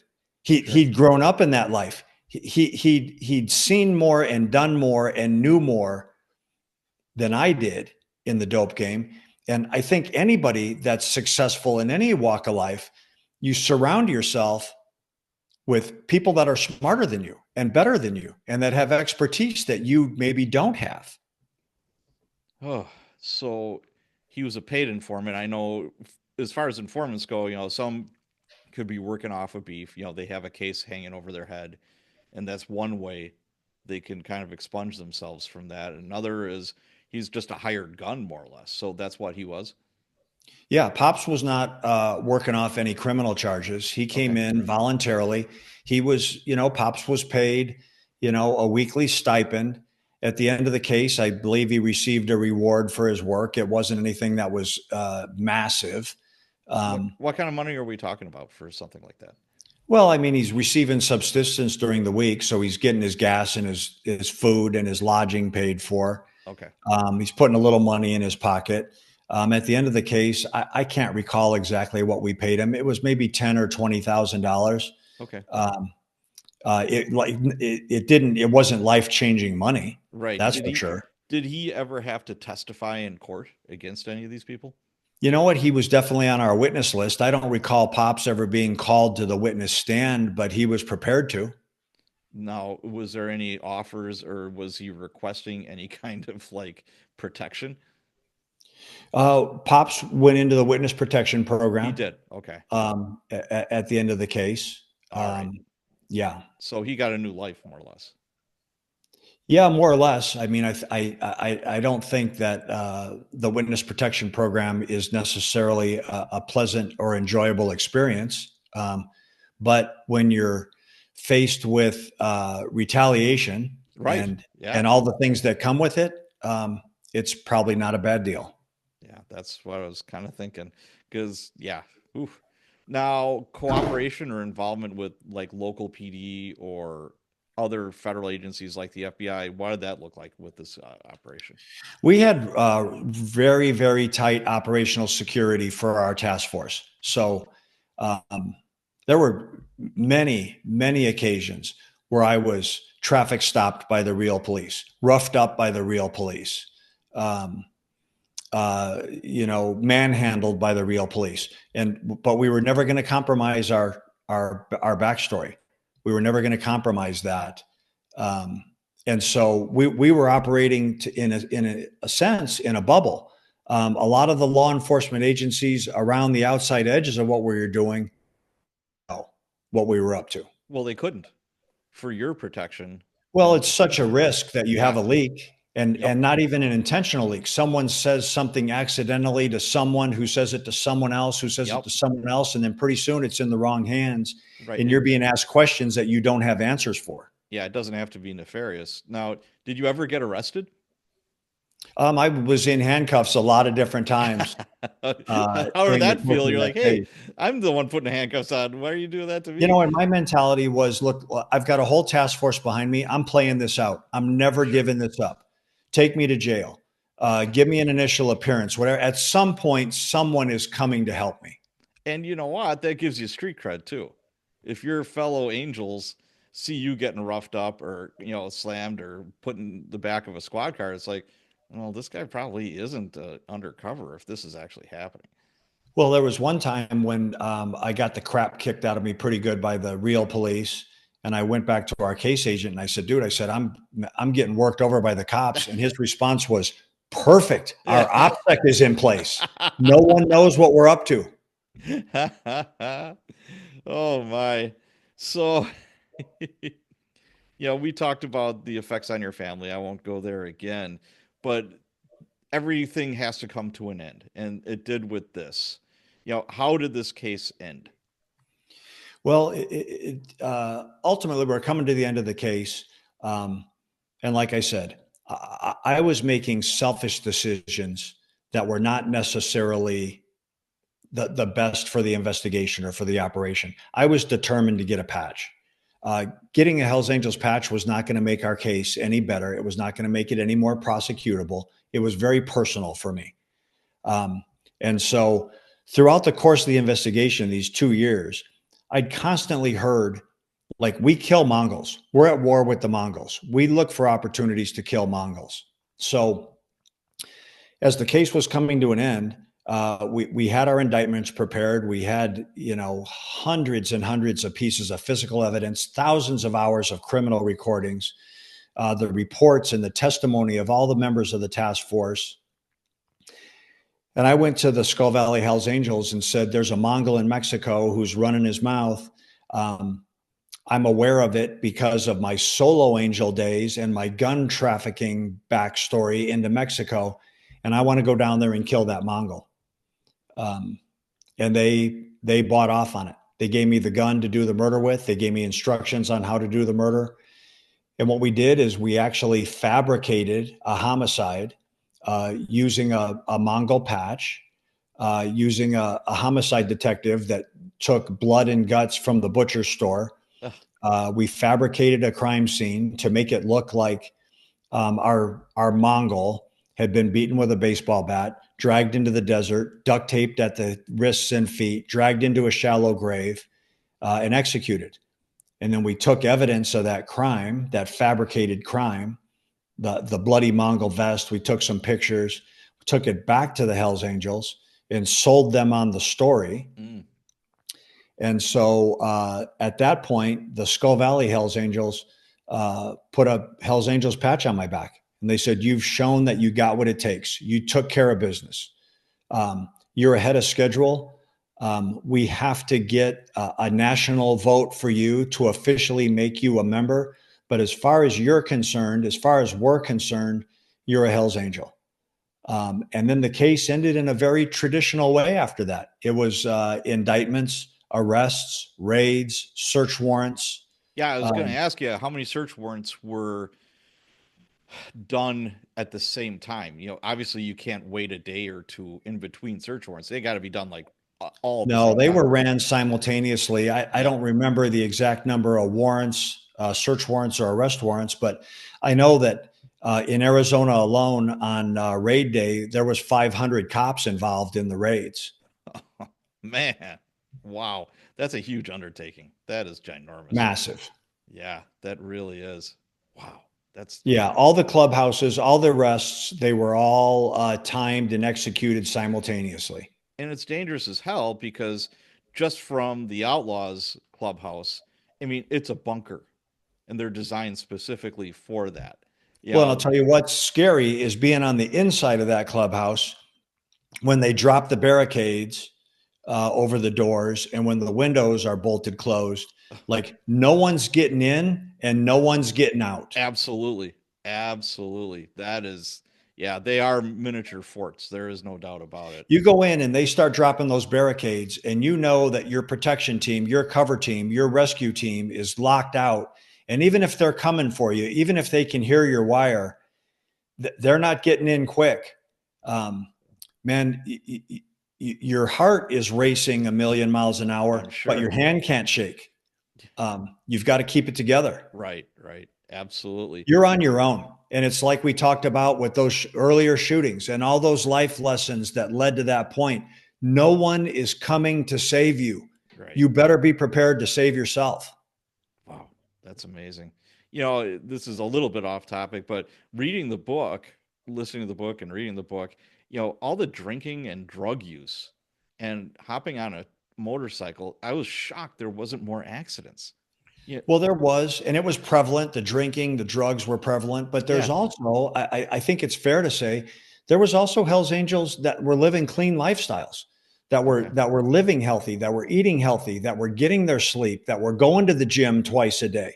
okay. So you could live that lifestyle and still be accepted because there were members that were living that lifestyle. You didn't have to be an alcoholic or a drug addict. Interesting. Now, there's one part of the book that I enjoyed. You were surfing and there was like a Hell's Angel around or something, and you tried to explain your way out of that. Could you just touch on that? That was a really good part of the book.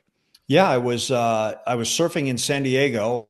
I like had a break from the case, and I'm walking up the beach um, with my surfboard under my arm, and I get a yell from a beachside bar, "Hey, Jay Bird!" And it was an Arizona Hell's Angel who was at this beach tavern with some California Hell's Angels, and so. Like, you know what? I basically get caught in San Diego with a surfboard under my arm, having to explain myself. So how did you explain that? I'm just a surfer dude, you know. Yeah, there was no reason to try to fabricate anything, saying like, Right. man, you know what, like I'm not allowed to have fun. I'm not allowed to do anything that I enjoy. Um, and that would make sense to anybody. Okay. Now you have that instance, and it doesn't have to be with Black Biscuit, but any other times where you were in UC world and you bumped into somebody, you know, like from your normal life and you couldn't break, you know, character or something like that. Did that ever happen to you, or how close did you ever get to that? Yeah, there was, you know, a couple times over the years where you cross paths with someone. Like I said, I grew up in Tucson. I was Yeah. operating at times, not just with the Hells Angels, but in other cases.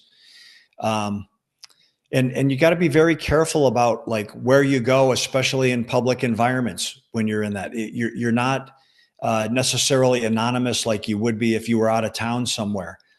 Um, like I knew people in town socially. Like I'd had an athletic career in town, so I had to be very careful about where I went, who I was with.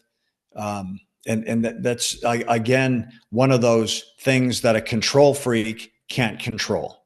Right. Wow. That must be something. So, like I said before, you know, Black Biscuit ended, all these indictments and warrants were served, et cetera, et cetera. You know, what was the ultimate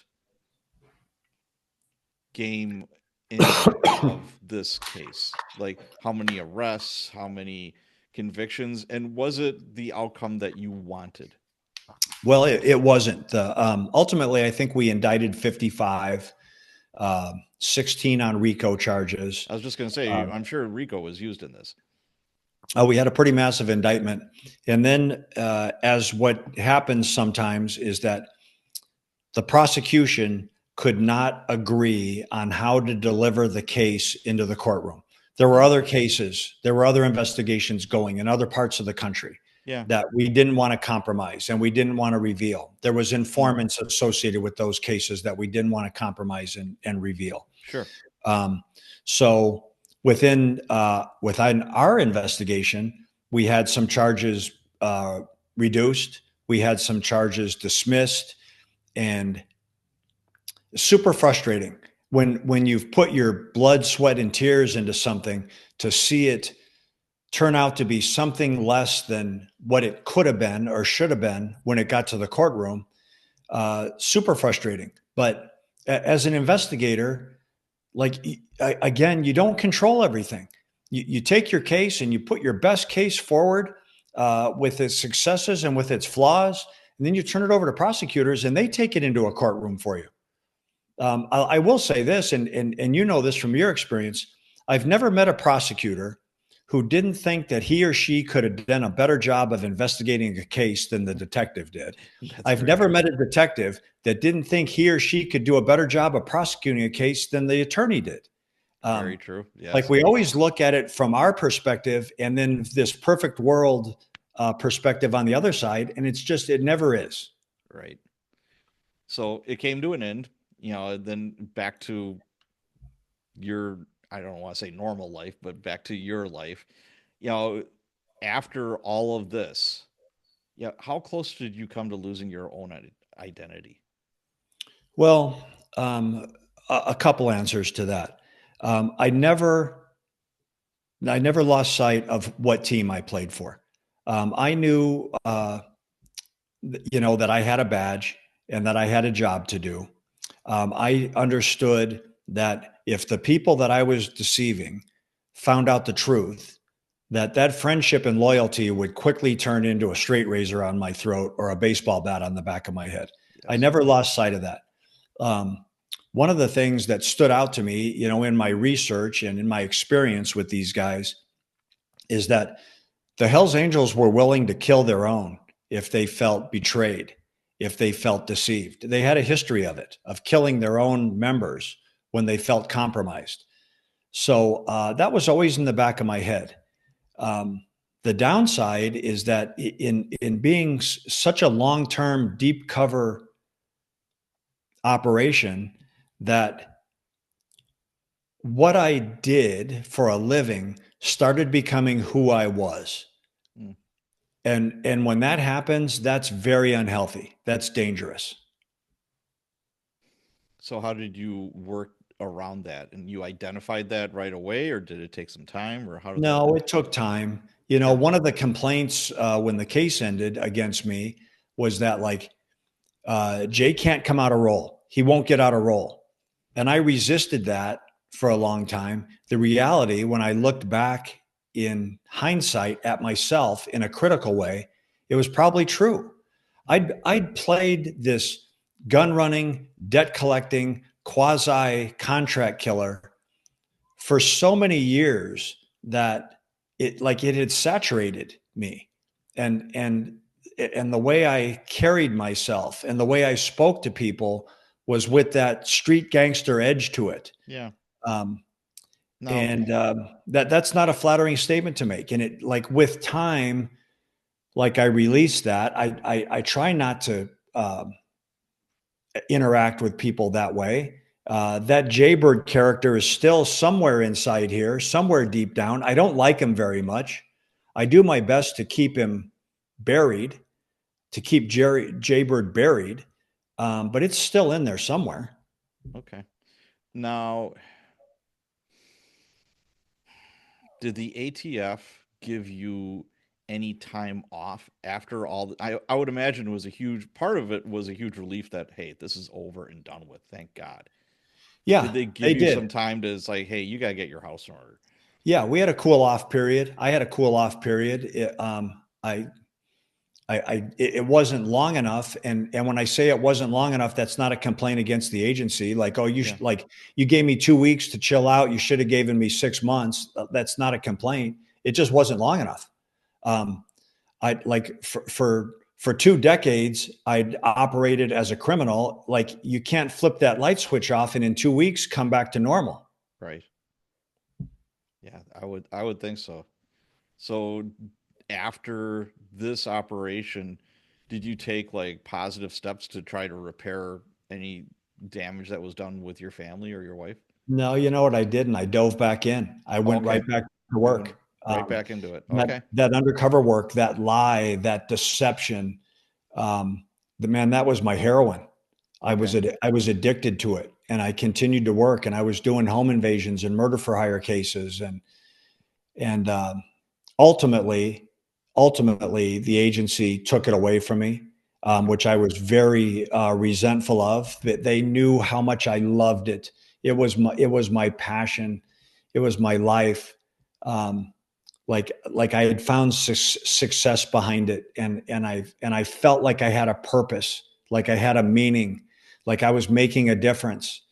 Um, and they ultimately took it away from me, and I was very resentful of that. But in hindsight, it was good. They basically forced me out of the game.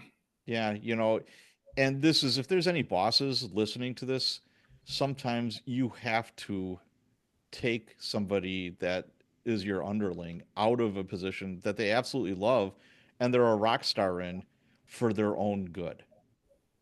And that's not always Well, an easy thing to do.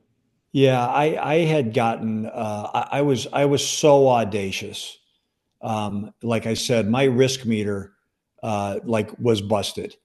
Um, like I had lost my ability to assess risk. And it didn't like it was never part of the factor anymore. It Hmm, was never part of the equation anymore. interesting. I had gotten to a point where I believed I was going to die on this job, and I was okay with it. Wow. Well, let me ask you this, knowing what you know now, if you could go back in time, would you do it all over again? Yeah, would I do it again? If people like me and you and people out there in your audience that are listening to this, if we're not going to stand up against things that are wrong, if we're not going to take a stand and engage against violence, who's going to do it? Right? Who's going to do it? Is your neighbor going to do it? Is your mechanic going to do it? Um, is the guy who like comes and fixes your dishwasher going to do it? Who's going to do it if we don't do it? Now, would I do it again? Yes. But would I do it better? Yes. I would do it cleaner. I know where my mistakes were. I know where my failures were. I know where my personality flaws were. So would I do it again? Yes, I'd do it again. I would just be better at it. Okay. Interesting. So, what advice would you give to someone who wants to do like deep UC work? That's listening to this and is Well, like, that sounds really cool. I want to do that. I think it's if you think it's going to be glamorous and sexy, like pump the brakes, because at least the assignments that I had were not that way. But I will say this, not only to like a prospective undercover officer or agent, um, this is just life. And I don't push faith on anybody. I don't think that's my place. But I have found that if the only time you're talking to God is when you're in trouble, you're in trouble. And the only time that I was talking to God is when I needed help or needed to be saved or needed a favor. Um, and that was the wrong mentality. Probably the best thing that came out of all this, um, my family being held together by my wife and my kids obviously is amazing, but my faith grew, um, and I really hold that and cherish that. Well, there are no atheists in foxholes. That is for sure. So, yeah, I totally totally get what you're saying. So, let me ask you this. What if your kids wanted to go into law enforcement and do this type of work? Yeah, I think I would encourage that if that was their choice, but I would also say go in with eyes wide open. Yeah, Like I went in, uh, with not a full understanding of what the world was. Um, I didn't know the job when I came on. I didn't understand it. Really, the only thing that I knew about myself that would have been a benefit is that I knew that I could absorb punishment. I had proven that I could absorb punishment. I knew it was going to be a rough path. I knew it was going to be a rough life. I didn't necessarily understand how rough it was going to be, um, but go in with eyes wide open. Go be amazing. Put your dent in the universe. sure. I'll say this, and this is to your audience, and I think a lot of people will relate to this. People, you can choose to be average. People choose to be great. People choose to be excellent. But there's a handful of people in the world that want to be elite. They want to be exceptionally elite at what they do. And to be elite, you have to be obsessed. And that obsession damages families. It's a double-edged sword. It pushes you to great heights, but there's great pain that Yes. comes with being obsessed. And there's men and women, lawmen and women, every day their alarm clock goes off. They get ready for shift.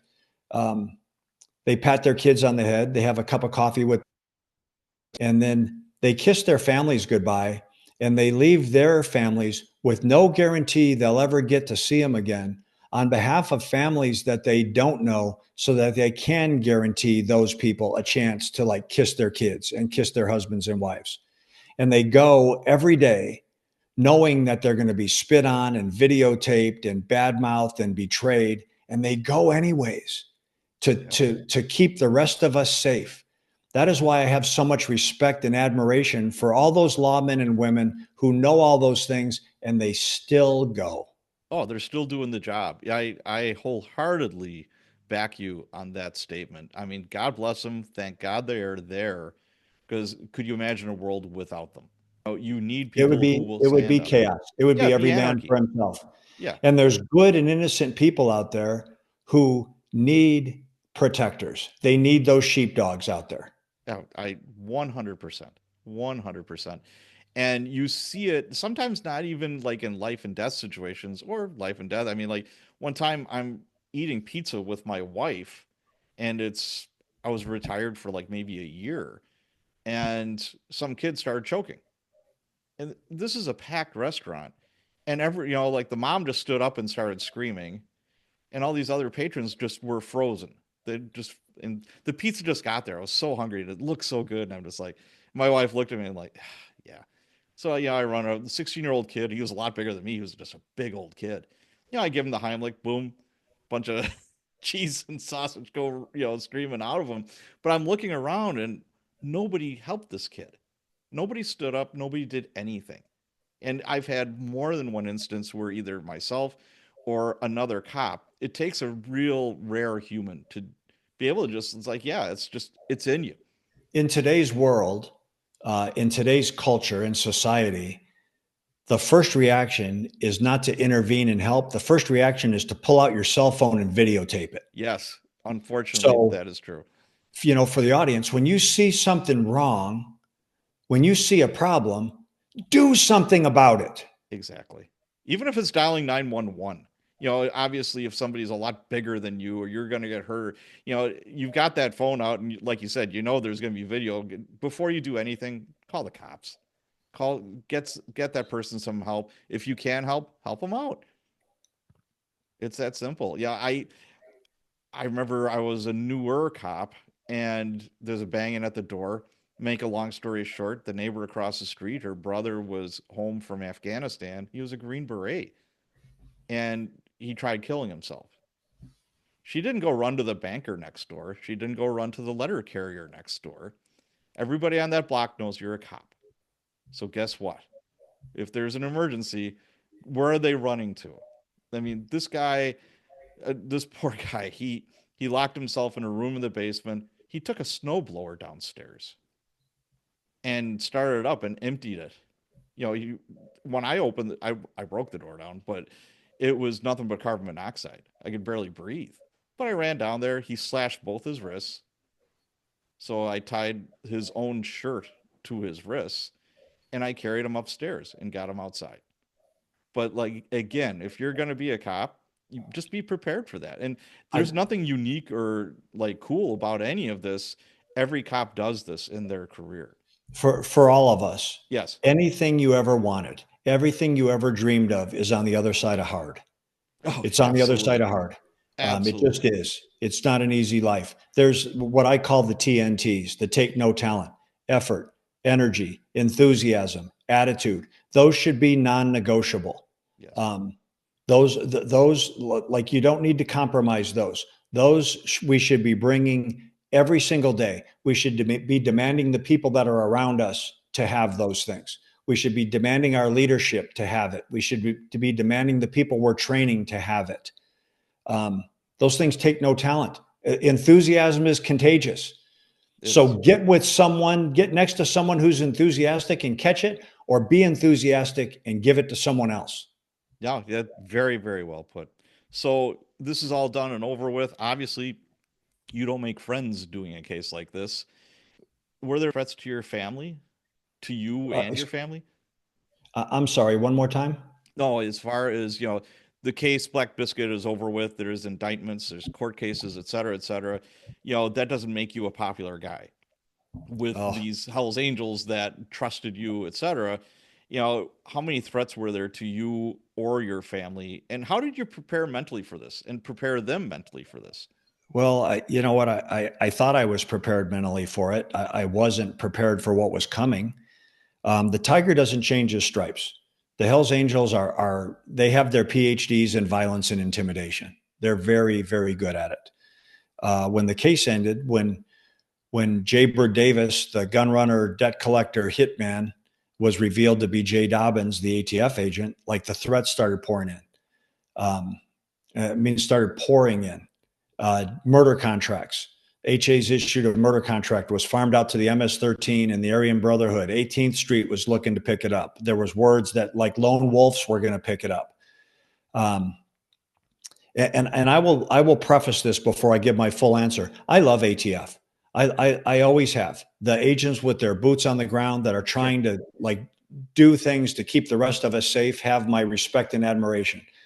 But I ran into a perfect storm of failed leadership that was not only corrupt, it was criminal.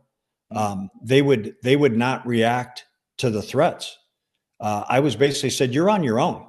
Like the threat package against you is so big, we don't even know where to start. We're like, you know what? You're on your own to figure this out." And I never said that the threats were valid. I said you have an obligation to investigate them. You have an obligation to try to put them down. Um, and I was told, you know what? You're persona non grata. Like there's no place for you here. And I complained about that internally and externally. Yeah. And I got labeled as a whistleblower. I got alienated. They started a smear campaign against me. For the first and only time in the history of ATF, in retaliation, they unmasked all my cover documents. They made all my personal information that had been concealed Ooh. open source. Oh my 3 months God. after that, my house was burned to the ground by arsonists. Holy shit. These same bosses tried to frame me as the arsonist of my own house, Oh my tried to God. build a case framing me for it. In essence, they were saying that I was willing to kill my own family by a fire. And so ultimately, it ended in a lawsuit, which was really the most humiliating part of this entire process. Is the title of the lawsuit was Jay Dobyns versus the Department of Justice, or Jay Oh, Dobyns versus the United States of America. I'd spent my whole life in defense of the United States of right. America. It caused me to question everything I believed in, everything that I thought that I stood for. And ultimately, the courts, all those elements of what ATF had done wrong were proven true in a courtroom. But ultimately, the courts said there is no law that says your agency has to protect you. They didn't violate the law by not investigating these crimes. There's nothing that says they have to do that. I mean, they lied, cheated, and stealed and hid evidence and destroyed evidence and were audio recording me trying to build this case. My God. And no one ever was held accountable for it.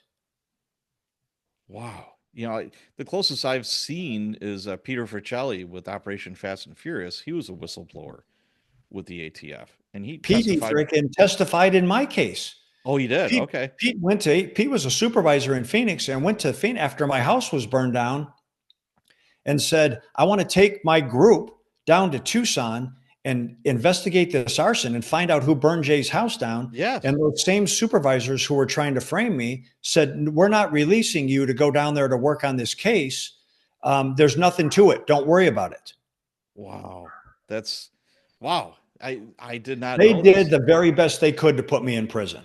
Man, after you sacrifice so much, I mean, it must feel like you were just totally they turned their back to you. Well, you know what? I had spent my life befriending people and then ultimately betraying those friendships.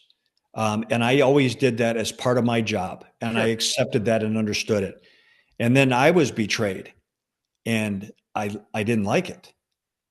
I found out the hard way what it felt like to be betrayed by someone that you trusted and counted on, and it sucked. Well, what kind of career did you have after all that?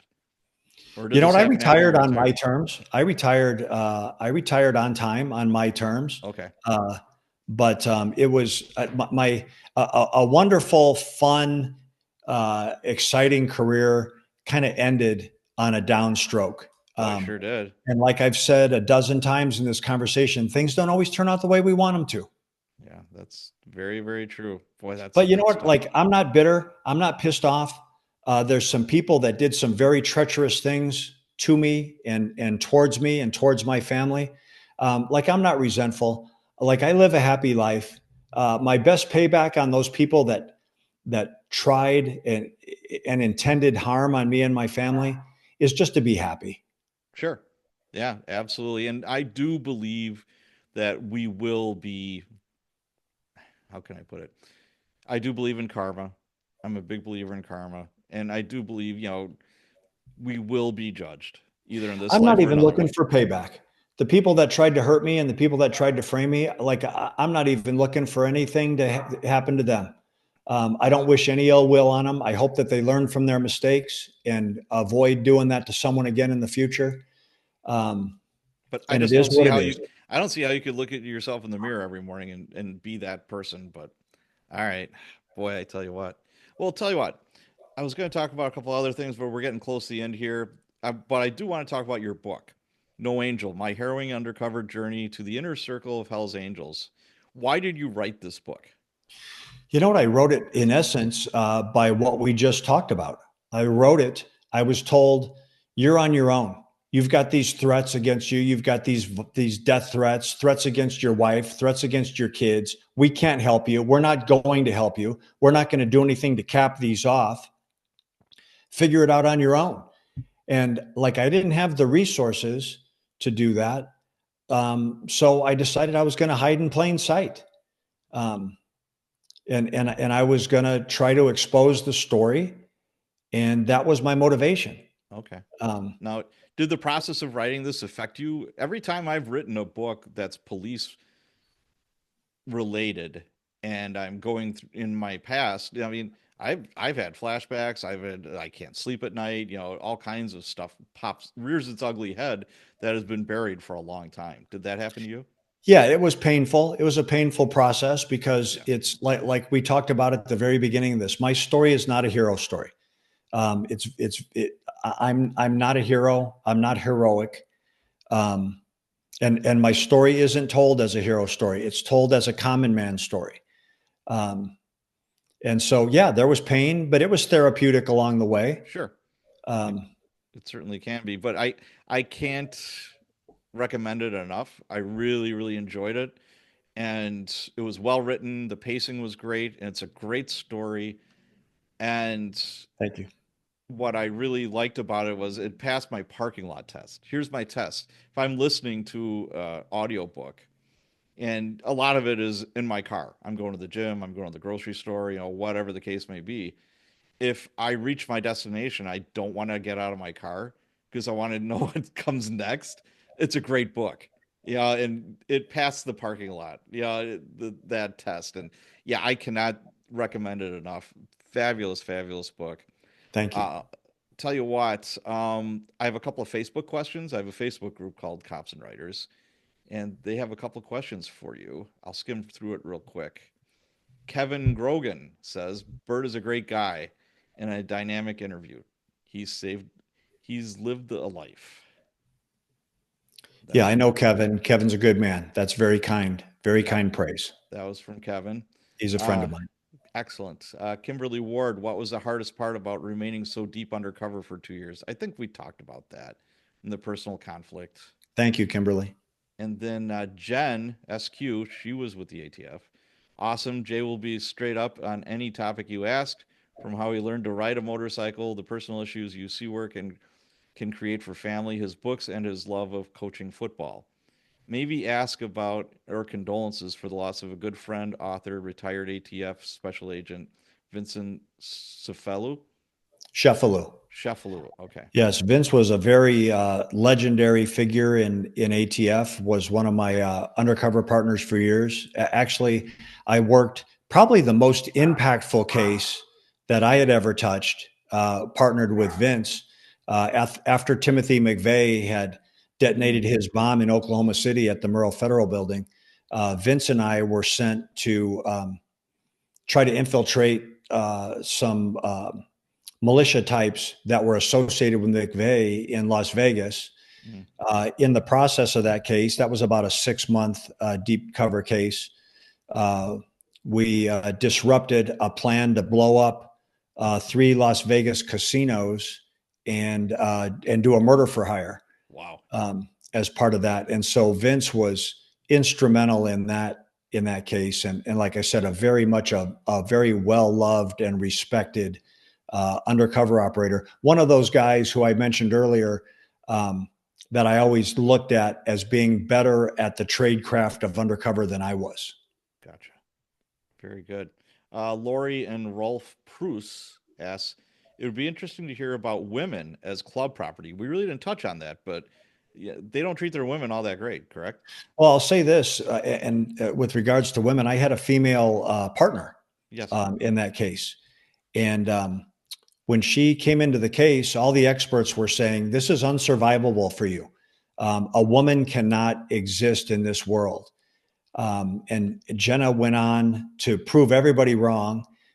She was a important, viable member of our task force. She was operating undercover, interacting with some of the most dangerous criminals out there.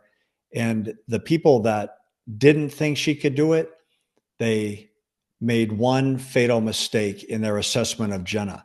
They didn't understand that she was absolutely fearless.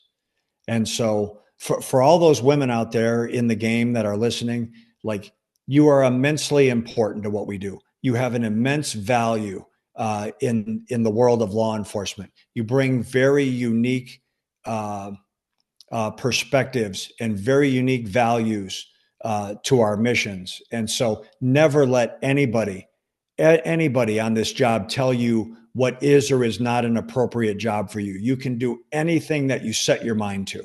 Right. And she was talking about, women being treated as club property. Like a woman is never going to be a full patch member, correct? No, there's various tiers. The women, there's kind of pass around girls that are just along for the ride and there for a good time. Yeah. All the way up to old ladies that are married to members that are treated with dignity and respect, and like everything in between. Gotcha. Let's see here. Jason Michael, what is something about undercover work that movies always get wrong? Oh, that movies. Well, I think that there's some that actually get it right. I don't think they always get it wrong. I think that you look at aspects of The Departed and Leonardo Oh yeah. DiCaprio's character, Yep. like and some of the emotional anxiety that he was experiencing were Sure. very real. That's a great Um, movie. Oh my God. that there's I wouldn't agree. I get the point. I wouldn't agree that they always get it wrong. I think that Hollywood tends to glamorize it and make it sexy when in the reality of it is it's very much unglamorous and unsexy. Gotcha. Now, let's see. Last question. Miriam Hashim asks, do the Hells Angels form business or intel alliances with MS-13, Aryan Brotherhood, Triads, or any other groups involved in drugs and weapons trade, or do they stick to their own turf? Thank you. I think that, like, whenever there is money involved, that's where the loyalty lies. So are the Hells Angels involved in narcotics trafficking that's like cartel based? Yeah, of course they are. Are they locked up in prisons where they overlap with ABs and MS-13? Of course they do. Um, what's the mutual benefit? There's a lot of different reasons, but it typically comes down to money. Sure. Makes sense. So what's Money and next? hate. Yeah. Money and hate. Money and hate. Let's wrap this up. What's next for you? Well, you know what? I teach a class at the University of Arizona that I enjoy. I'm an adjunct professor there. Okay. I do keynote presentations for law enforcement groups and corporate audiences. I play a little bit of golf. I'm not very good at it. but You I and me play, I both. have fun, I laugh my way through the round, mainly laughing at myself. And I'm just, basically, really, my focus is um, to try to live uh, a better life than I'd lived in the past. Try Gotcha. to be a better person. Try to just trying hard to be who God intended me to be. Gotcha. All right. Well, this has been a great conversation, Jay. How can people learn more about you and your books? Where do they go? I don't have social media. I do have a website. It's jdobyns, JAYDOBYNS.com. And there's some stuff about there and some stuff about my keynotes and my books. And yeah, everything you need is right there. All right. I've got the book here again, No Angel. And you have another book as well. What's that book? I do. I have a second book that's called Catching Hell. And that is also linked on my website. So anybody that's interested in that can find it there. Outstanding. Thank you so much for being on the show, Jay. Thank you.